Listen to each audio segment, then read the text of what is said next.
hiçbir zaman Çin'in feraseti, hileleri ve stratejisini küçümsemedim yani. Çinliler çok akıllı. Hani bizde Uygurlarda bir laf var. Sen taş sayarken düşman kum sayar diyor.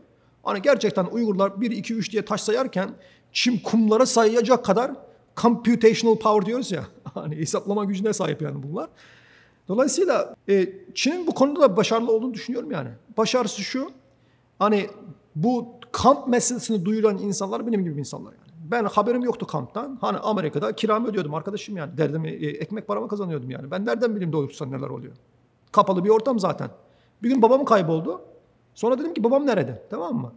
Dolayısıyla 10 binlerce Uygur yurt dışında, babam nerede, annem nerede, kardeşim kayıp falan filan derken artık bunların kamplarda olduğunu görünce bu insanlar hani aslında yani yüce bir dava uğruna değil. Adamlar ya arkadaşım babamı bırak diyor ya.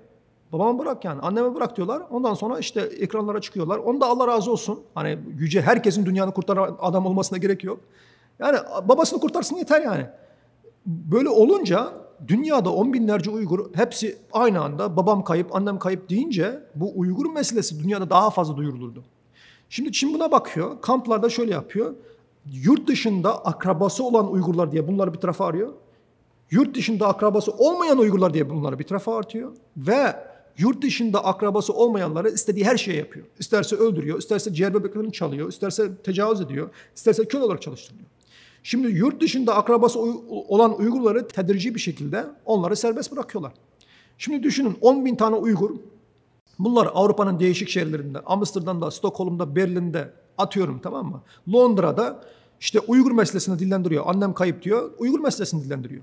Şimdi Amerika'da, Boston'da, Atlanta'da, işte New York'ta, Washington DC'de, San Francisco'da Uygurlar annem nerede, babam nerede diye Uygur meselesini dillendiriyor. Şak diye bunların annesi babası bırakmıyor mu? Bunları bırakırken bak, annesine diyor ki, seni bırakacağım, ilk işin oğlunu arayacaksın, susacak yani. Yoksa seni tekrar götüreceğim. Kadın da can havliyle çıkıyor kamptan, diyor ki oğlum diyor, Allah razı olsun, teşekkür ederim. Senin sayende ben artık hayattayım. Ama daha fazla konuşursan tekrar beni kampa alacaklar, lütfen sus diyor.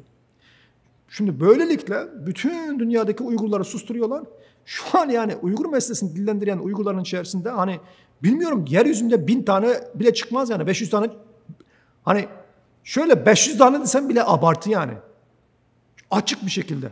Herkes ne diyor? Şöyle diyor. Ya ben Uygur halkını çok seviyorum ama ben perde arkasından hiç kimseye görmeden hani görmeden de bir şeyler yapabiliriz. Herkes böyle bir bahanesi var. Kimse ön plana çıkmak istemiyor. Dolayısıyla aslında şu an Çin'in kamptaki hani yurt dışında akrabaları olan kamp mağdurlarını serbest bırakması aslında bizim de elimizdeki bu kozumuzu almış oldu. Ve katliamlar devam ediyor ve şu an duyuracak doğru düzgün insan kalmadı. Babasını bıraktıktan sonra, annesini bıraktıktan sonra insanlar kendi işine, kendi hayatına döndü yani. Şimdi ben nasıl duyururum arkadaşım yani? Kahroluyorum yani. Şimdi Amerika'da yeterince duyuluyor mu? Yeterince duyulmuyor. Hani Uygurcadan daha çok ben şu an Türkçe anlatıyorum ben Uygur davası. Neden biliyor musunuz? Şimdi şöyle hani atıyorum Amerika'da 300 tane Uygur vardı. Uygur davasını anlatıyordu. Bir 199 tanesini Çin bıraktı akrabasını. Sonra baskı yaptı sen artık sus. Bir tane kaldı ya. Ben bir kişiyle atıyorum 10 atıyorum 100 kişi. Ya 100 kişiyle ben Çin'e nasıl karşı geleyim ya?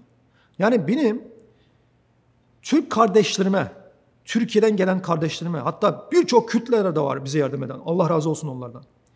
Bunlara seslenmemin sebebi şu. Burada Amerika'da toplasam birkaç bin Uygur çıkmaz. Bunların içerisinde Çin'e karşı konuşan insan 100 tane çıkmaz yani. Çıkar çıkmaz bilmiyorum yani. O kadar yani. Tamam mı? Ama 10 binlerce Türk kardeşim var. 10 binlerce Kürt kardeşim var. Tamam mı?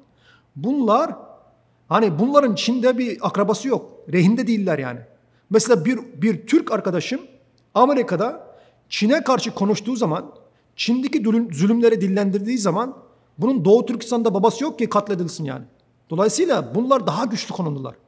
Birincisi nüfus olarak, population olarak daha geniş çaplılar. Hani Uygurların muhtemelen 100 kata kadar nüfus var burada. İkincisi bunların Çin'de rehin akrabaları yok yani. Çin'le bir şey yok yani. İstediğin kadar anlat. Dolayısıyla benim Türklere anlatmamın nedeni bana böyle yol arkadaşları lazım. Şimdi şöyle düşünüyorum arkadaşım. Yani ben gittim Wisconsin'a, bir köye gittim, bir tarlada bir amca çalışıyor, Johnson. Tamam mı? Johnson amcaya diyorum ki ya Uygurlara böyle böyle oluyor. Ya şimdi insan olarak, fıtri olarak arkadaşım yani Johnson senin kadar yanmıyor ki. Ya bu kötü bir şey değil. Normal bir şey. Çünkü Johnson ne benimle dindaş, ne benimle kandaş, benimle hiçbir bağı yok yani. Çin'de bir yerde, kötü olmuş arkadaşım, üzüldüm. I feel bad for you. Allah yardımcın olsun diyor yani Johnson. Tamam mı? Ama ben biliyorum ki hem dini kardeşim hem milli kardeşim olan ben bunu Türklere anlattığım zaman bunlar Johnson'dan daha fazla sahipleniyor bu işe. Ondan ben anlatıyorum yani. Ondan sizin sahip çıkmanızı istiyorum. Çünkü arkadaşım yani çok özür dilerim çok fazla Uygur kalmadı ortalıkta.